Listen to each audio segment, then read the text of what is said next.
दोस्तों, क्या आप जानते हैं समय की इस धुंध में कुछ ऐसे रहस्य छिपे हैं जिन्हें सुनकर आपकी आत्मा कांप उठे। आज मैं आपको सुनाने जा रहा हूं देवाधिदेव महादेव की एक रहस्यमयी कथा। वही महादेव जिनके बिना सृष्टि का संचालन असंभव है, जिनका वास केवल कैलाश तक सीमित नहीं बल्कि ब्रह्मांड के हर कण में है। दोस्तों, यह कथा किसी साधारण स्थान की नहीं बल्कि उस भूमि की है जिसे आज संपूर्ण विश्व मक्का के नाम से जानता है। जी हां, वही मक्का जहां हर वर्ष करोड़ों लोग हज की यात्रा के लिए पहुंचते हैं। परंतु क्या आप जानते हैं उस पवित्र भूमि में आज भी महादेव का स्वरूप विद्यमान है, किंतु अदृश्य बंधनों में कैद होकर। दोस्तों, आखिर ऐसा कौन सा रहस्य है जिसे समय ने संसार से छिपा दिया? कहा जाता है कि प्राचीन काल में शिव ने उस भूमि पर प्राकट्य लिया। दोस्तों, आज हम आपके लिए धर्म ग्रंथों के पन्नों से आपके इस प्रश्न का उत्तर लेकर आए हैं, जिसे आज हम आपके समक्ष प्रस्तुत करेंगे। आज की यह कथा कोई सामान्य कथा नहीं बल्कि हमारी सनातन विरासत का एक ऐसा पन्ना है जिसे समय ने छिपा लिया, पर आज हम उसे आपके समक्ष उजागर करेंगे। जय भोलेनाथ प्रिय मित्रों। आज हम आपके लिए लेकर आए हैं एक ऐसी अद्भुत और रहस्यमयी कथा जो केवल एक कहानी नहीं बल्कि हमारे सनातन इतिहास का वह अध्याय है जिसे सुनकर आपके हृदय में भक्ति की लहर उमड़ पड़ेगी और मन श्रद्धा से भर जाएगा।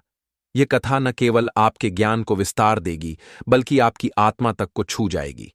परंतु कथा आरंभ करने से पहले एक विनम्र निवेदन है कि इस कथा को पूरा सुने, क्योंकि आप सभी जानते हैं आधा अधूरा ज्ञान शहद में मिले हुए विष के समान होता है। तो आइए आरंभ करते हैं आज की रहस्य और भक्ति से परिपूर्ण कथा। यह बात उन दिनों की है जब यह धरती आज जैसी नहीं थी।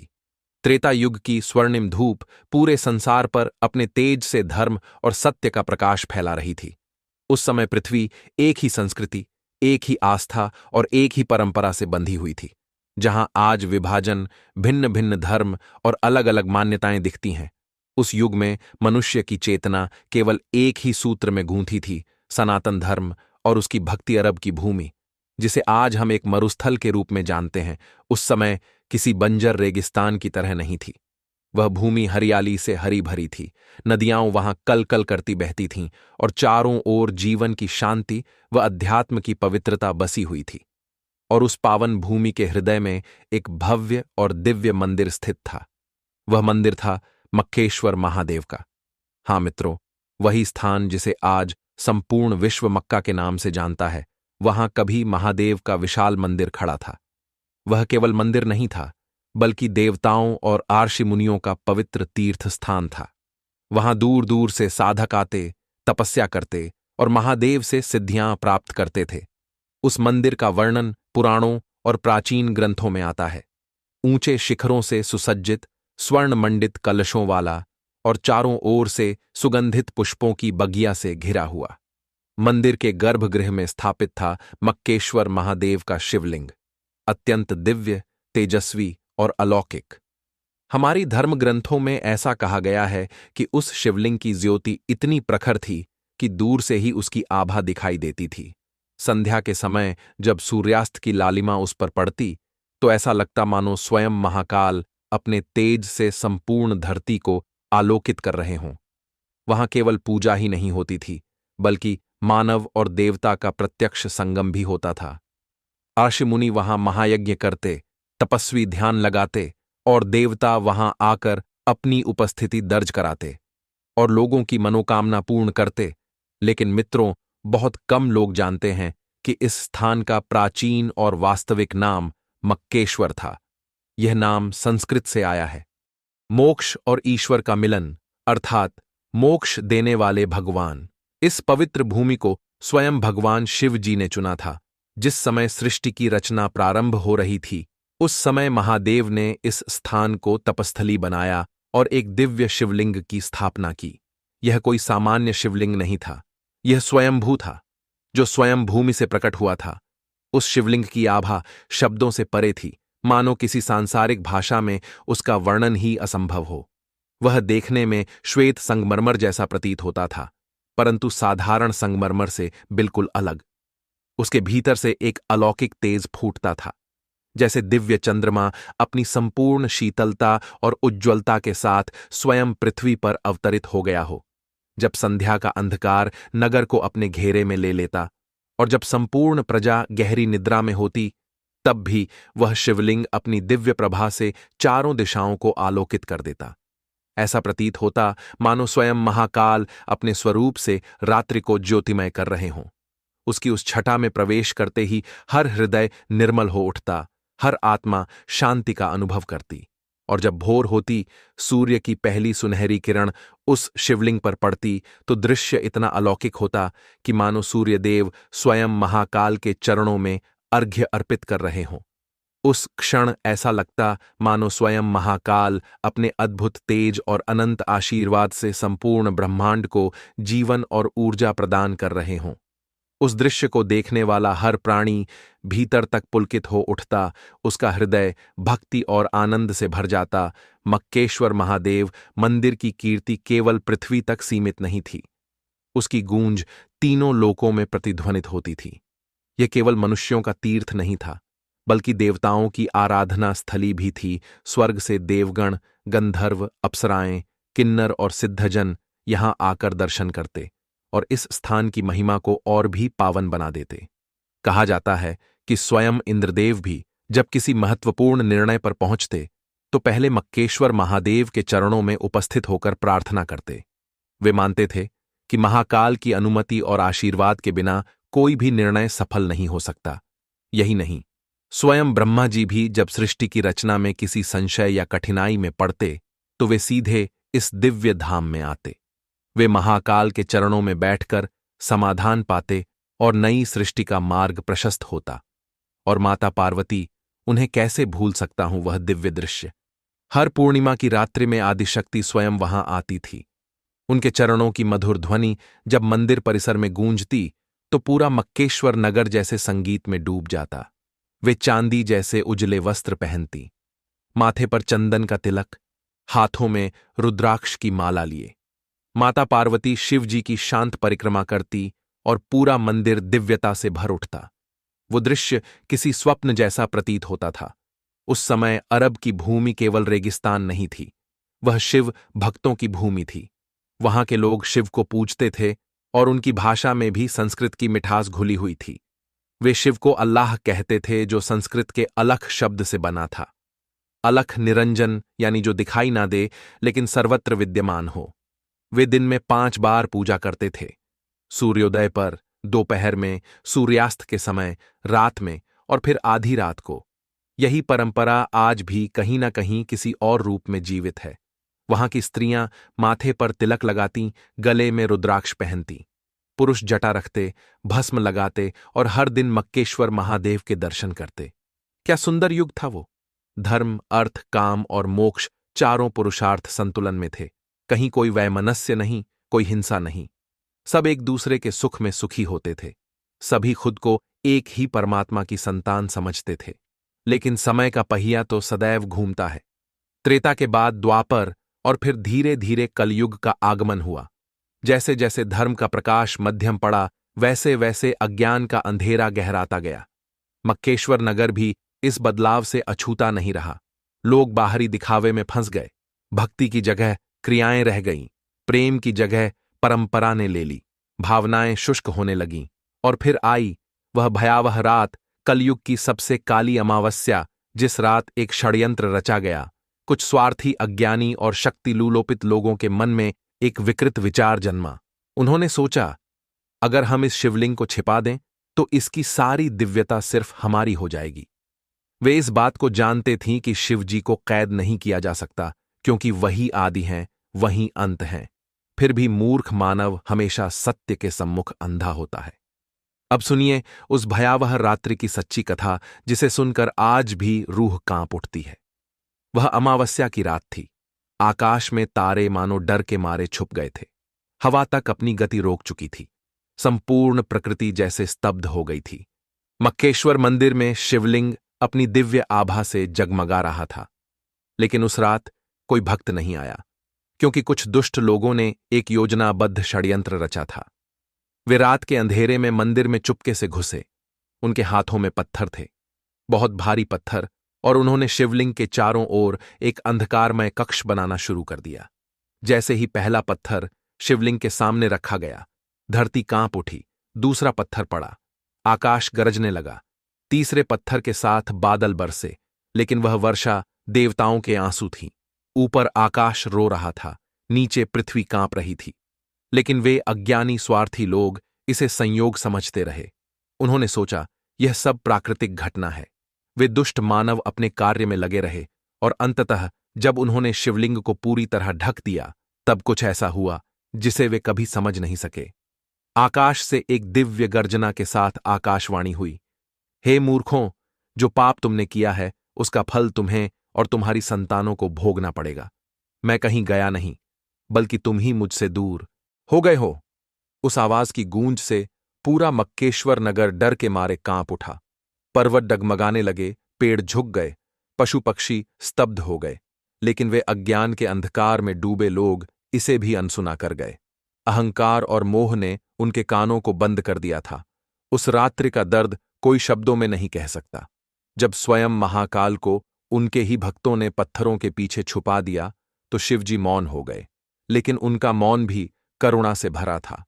जब पहला आंसू भगवान शिव की आंखों से गिरा, वह पृथ्वी नहीं, पत्थर पर गिरा, और वह पत्थर काला पड़ गया। वह काला पत्थर आज भी वहीं मौजूद है, महाकाल के उस मौन दर्द की अमिट निशानी बनकर। यह कोई साधारण पत्थर नहीं, यह शिव की करुणा, पीड़ा और सहनशीलता का जीवित प्रतीक है। शिवजी जानते थे कि यह सब कलयुग का असर है। उन्हें पता था कि उनके प्रिय भक्त अज्ञानवश ऐसा कर रहे हैं। उन्होंने ना तो श्राप दिया, ना ही रुष्ट हुए, बल्कि करुणा दिखाई। उन्होंने मन ही मन कहा, अगर मैं इन्हें छोड़कर चला गया तो यह अनाथ हो जाएंगे, यह भटक जाएंगे, इसलिए मैं यहीं रहूंगा, छुपकर, लेकिन साथ रहूंगा। जब समय आएगा यह स्वयं मुझे पहचान लेंगे। और इसीलिए महाकाल आज भी मक्का की भूमि में विराजमान है, कैद नहीं है। वे प्रतीक्षा में हैं अपने बच्चों के लौट आने की।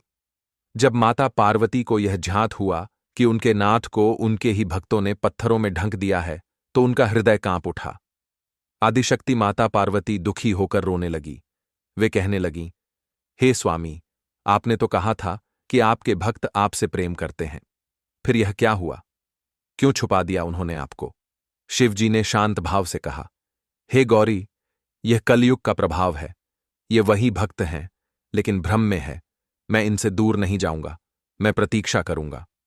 भगवान शिवजी का यह उत्तर गहरा था, लेकिन पार्वती का हृदय फिर भी शांत नहीं हुआ। आदिशक्ति का करुण रुदन थम नहीं रहा था। फिर वे बोली, हे नाथ, तो क्या अब मैं आपके दर्शन नहीं कर सकूंगी? माता पार्वती की बात सुनकर महादेव मुस्कुराए। उनका उत्तर उस संपूर्ण युग के लिए एक वचन बन गया, दर्शन तो तुम रोज करोगी प्रिय, लेकिन अब वह प्रकट रूप में नहीं बल्कि गुप्त रूप में होंगे। जब भी कोई सच्चे हृदय से मुझे पुकारेगा, मैं वहां प्रकट हो जाऊंगा। उस दिन के बाद से माता पार्वती भी गुप्त रूप में वहां आती रही, और आज भी जब कोई भक्त वहां सच्चे मन से प्रार्थना करता है, एक कंपन सी उठती है, एक उपस्थिति महसूस होती है, जैसे आदिशक्ति स्वयं वहीं हो। समय अपनी गति से चलता गया। जिन लोगों ने उस दिव्य शिवलिंग को छिपाया था, वे भी एक दिन मृत्यु को प्राप्त हो गए। उनके बाद आने वाली पीढ़ियों को यह बताया ही नहीं गया कि वहां वास्तव में क्या छिपा है। उन्हें केवल इतना बताया गया, यह एक पवित्र काला पत्थर है, इसे छूने से पुण्य मिलता है। लेकिन यह नहीं बताया गया कि वह काला पत्थर आखिर काला क्यों है, उसके भीतर कौन सी शक्ति है। कलयुग की गहराती छाया में लोगों की स्मृति भी मंद पड़ने लगी। वे भूल गए कि इस स्थान का नाम कभी मक्केश्वर था, महाकाल का घर। धीरे धीरे संस्कृत विलुप्त होती गई और उसकी जगह एक नई भाषा का जन्म हुआ। मक्केश्वर नाम सिकुड़ते सिकुड़ते मक्का बन गया। शब्द बदले, संस्कृति बदली, लेकिन कुछ परंपराएं आज भी वैसी ही बनी हुई हैं। आज भी वहां जाने वाले श्रद्धालु उसी प्रकार 7 बार परिक्रमा करते हैं जैसे प्राचीन शिव भक्त किया करते थे। वे उसी दिशा में प्रार्थना करते हैं जैसे हजारों वर्ष पूर्व महादेव के भक्त करते थे। और सबसे अद्भुत बात, जब वे उस काले पत्थर को छूते हैं तो उनके हृदय में एक अनकही शांति भर जाती है, वैसी ही शांति जो कभी महादेव के प्रत्यक्ष दर्शन से मिलती थी। वह काला पत्थर जिसे आज संपूर्ण संसार हजरे अस्वद के नाम से जानता है, कोई साधारण पत्थर नहीं है। वह केवल एक खनिज शिला मात्र नहीं, बल्कि दिव्यता का मूर्त स्वरूप है। लोक श्रुतियों में कहा जाता है कि यह वही अद्भुत पत्थर है जिस पर कभी स्वयं महादेव के करुणा से भरे आंसू गिरे थे। उन आंसुओं की अग्नि और वेदना ने इस शिला को श्वेत से श्याम बना दिया। तभी से उसका रंग गहन काला है, जो आज भी उस दिव्य करुणा की सजीव स्मृति को संजोए हुए है। आज भी यदि कोई श्रद्धा और गहन ध्यान से उस पत्थर के दर्शन करता है, तो उसे वहां कुछ ऐसे सूक्ष्म संकेत अवश्य मिलते हैं जो स्पष्ट करते हैं कि यह स्थान किसी और का नहीं, स्वयं महाकाल का ही धाम है। वहां की परिक्रमा परंपरा भी किसी सामान्य रीति का अनुसरण नहीं करती। 7 बार की परिक्रमा बिल्कुल वैसे ही जैसे प्राचीन शिवालयों में की जाती थी। क्या यह केवल एक संयोग है, या फिर यह उस भूले हुए सत्य की गहरी गूंज है जिसे समय ने दबाने का प्रयास किया, किंतु जिसे मिटाया कभी नहीं जा सका? जब लाखों लोग एकत्र होकर उस स्थल पर प्रार्थना करते हैं, तो उनकी सामूहिक ध्वनि, उनका सामूहिक कंपन ऐसा प्रतीत होता है जैसे किसी असीम गुफा से ओम की दिव्य गूंज प्रतिध्वनित हो रही हो। उस क्षण वातावरण आध्यात्मिक ऊर्जा से परिपूर्ण हो उठता है। सफेद वस्त्रों में ढके हुए तन, झुके हुए सिर और मौन भाव से निकली प्रार्थनाएं, ये सब मिलकर उस शिव परंपरा की झलक प्रदान करती हैं जो कभी वहां जीवित थी और जिसकी छाप आज भी वहां विद्यमान है। इतिहास के पन्नों में एक प्रसंग बड़ा अद्भुत है। जब सिख धर्म के प्रवर्तक जगतगुरु गुरु नानक देव जी वहां पहुंचे, तो उन्होंने उस स्थान के रहस्य को तुरंत पहचान लिया। लोग आश्चर्यचकित होकर उनसे प्रश्न करने लगे, आप किस दिशा में पैर कर रहे हैं? इस पर गुरुजी ने जो उत्तर दिया वह सदियों तक गूंजता रहा। परमात्मा हर दिशा में है, उसे किसी एक ओर बांधा नहीं जा सकता। यह उनका मौन संकेत था कि शिव किसी स्थान विशेष में सीमित नहीं है, किंतु उनकी उपस्थिति वहां भी जीवित है। केवल दृष्टि और भावना की गहराई चाहिए उन्हें पहचानने के लिए। आज का विज्ञान, जिसने चमत्कारों को तर्क और प्रयोग की कसौटी पर परखना शुरू किया है, उसने भी इस रहस्य को पूरी तरह नहीं सुलझाया। वैज्ञानिकों ने जब उस काले पत्थर की गहन जांच की तो वे चकित रह गए। उनके निष्कर्ष ने बताया कि यह शिला पृथ्वी की नहीं है। इसमें ऐसे तत्व पाए गए जो सामान्यतः इस धरती पर उपलब्ध ही नहीं होते। यह किसी सामान्य उल्कापिंड का अंश भी नहीं था। यह कुछ और ही था, मानो किसी दिव्य सत्ता का प्रत्यक्ष चिन्ह। आखिर यह अद्भुत शिला कैसे यहां पहुंची? किस अदृश्य शक्ति ने इसे पृथ्वी पर स्थापित किया? क्या यह संभव नहीं कि जब महादेव के करुणा भरे आंसू गिरे हों, तब वे आंसू ही इस अद्भुत पत्थर के रूप में स्थिर हो गए हों? यही कारण है कि युग बीत जाने के बाद भी इसकी दिव्यता अक्षुण्ण बनी हुई है। शिवजी के आंसुओं से बना वह पत्थर आज भी भगवान शिवजी की उपस्थिति और करुणा का प्रतीक है।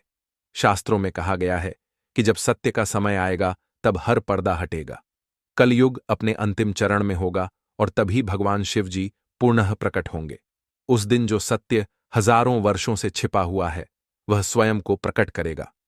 मक्का की भूमि जहां आज लाखों श्रद्धालु इबादत करते हैं, वहां छिपा हुआ मक्केश्वर महादेव का शिवलिंग पुनः संसार के सामने आएगा।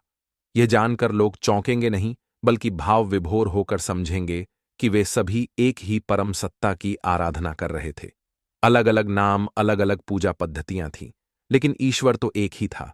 उस दिन कोई किसी से धर्म के नाम पर नहीं लड़ेगा, बल्कि प्रेम से गले मिलेगा। तब ना कोई हिंदू होगा, ना मुसलमान, ना ईसाई, ना सिख, सब केवल एक ईश्वर के भक्त होंगे। उस दिन जब यह उद्घाटन होगा कि शिव वहां सदा से थे, तो दुनिया भर में शांति की लहर दौड़ जाएगी। धरती पर वह स्वर्गीय भाव आएगा जहां हर आत्मा एकता, प्रेम और करुणा से भर जाएगी। यह वही समय होगा जब धर्म को हथियार नहीं, बल्कि जोड़ने वाला सेतु माना जाएगा। भगवान शिव वहां आज भी मौन होकर खड़े हैं और सबको प्रेमपूर्वक देख रहे हैं।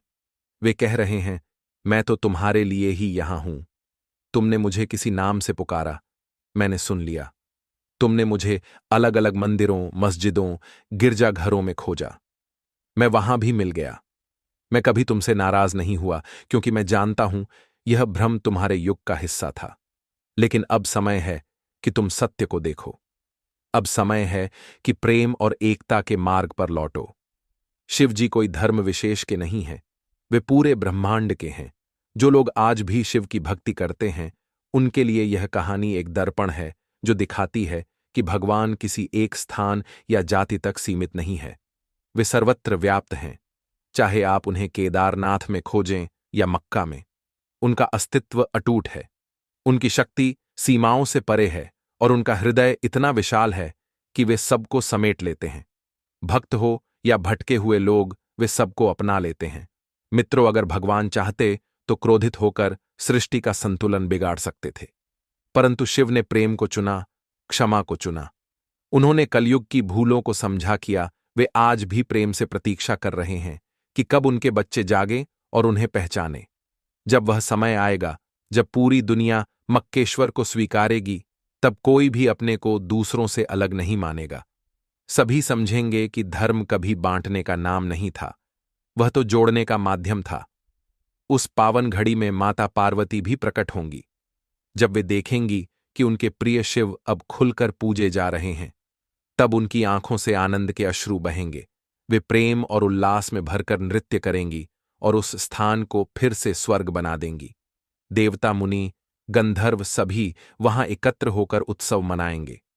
वातावरण में घंटियों की मधुर ध्वनि गूंजेगी, पुष्पों की वर्षा होगी और प्रेम की महक हर दिशा में फैल जाएगी। लेकिन उस दिव्य दिन की प्रतीक्षा करने की आवश्यकता नहीं है। भगवान शिव आज भी हमारे साथ हैं। वे हमारे हर नाम, हर प्रार्थना, हर भाव को सुनते हैं। जो आंखें खुले मन से देखेंगी, वे उन्हें हर दिशा में पाएंगी। इसीलिए आज से ही उनके प्रेम में डूब जाइए, भक्ति में लीन हो जाइए और इस धरती को एक बार फिर स्वर्ग बना दीजिए। दोस्तों, शिव जी केवल मंदिरों में नहीं हैं, वे हर हृदय में, हर कण में, हर श्वास में हैं। वे किसी मूर्ति, किसी विशेष स्थान या किसी पर्वत तक सीमित नहीं। उन्हें देखने के लिए केवल श्रद्धा और पहचान की दृष्टि चाहिए। जब मन निर्मल हो, जब आत्मा सच्ची हो, तब वे स्वयं हमारे अंतर्मन में प्रकट हो जाते हैं। यह मत सोचिए कि भगवान शिव केवल किसी मंदिर की सीमाओं में, किसी पवित्र तीर्थ के गर्भगृह में या किसी विशेष स्थान के आकाश में रहते हैं। वे हर जगह हैं, हमारी सांसों में, हमारी सोच में, हमारे कर्मों में विद्यमान हैं। जब भी आप उन्हें सच्चे मन से पुकारते हैं, वे आपके भीतर एक अदृश्य प्रकाश बनकर प्रकट होते हैं, आपके अंतर के अंधेरे को उजाले में बदल देते हैं। जब आप किसी दुखी की सहायता करते हैं, किसी भूखे को भोजन कराते हैं, किसी पीड़ित को सांत्वना देते हैं या किसी को प्रेम से गले लगाते हैं, तब भी महादेव आपके कर्मों में ही प्रकट होते हैं। यही उनका वास्तविक निवास है। मक्का हो या काशी, केदारनाथ हो या कैलाश पर्वत, वे हर जगह हैं। उन्हें केवल स्थान की नहीं, भाव की आवश्यकता है। पर्वत, मंदिर, तीर्थ सब उनके प्रतीक मात्र हैं।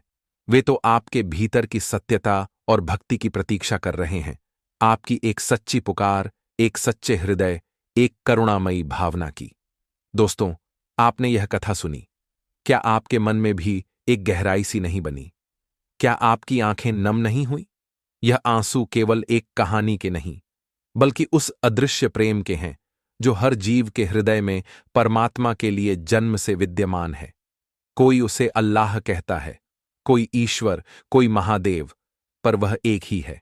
वह अदृश्य अनंत सत्ता आपसे प्रेम करती है, आपके हर दुख और हर आनंद को जानती है और यही कहती है, हे मेरे बच्चे, मैं हमेशा तुम्हारे साथ हूं।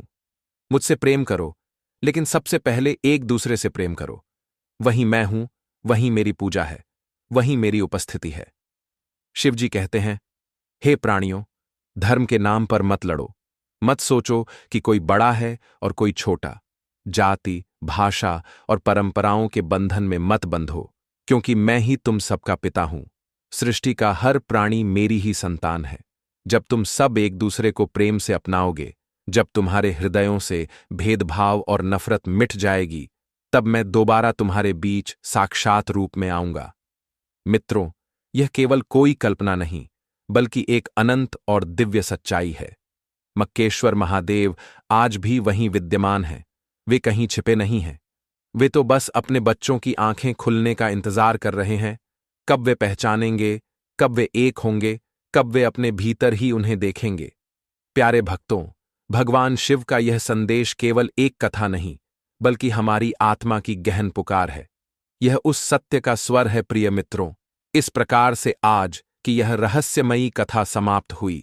यदि आपने इस कथा को अंत तक सुना है तो निश्चित ही आपका हृदय जाग चुका है। एक बार प्रेम से बोलिए, हर हर महादेव,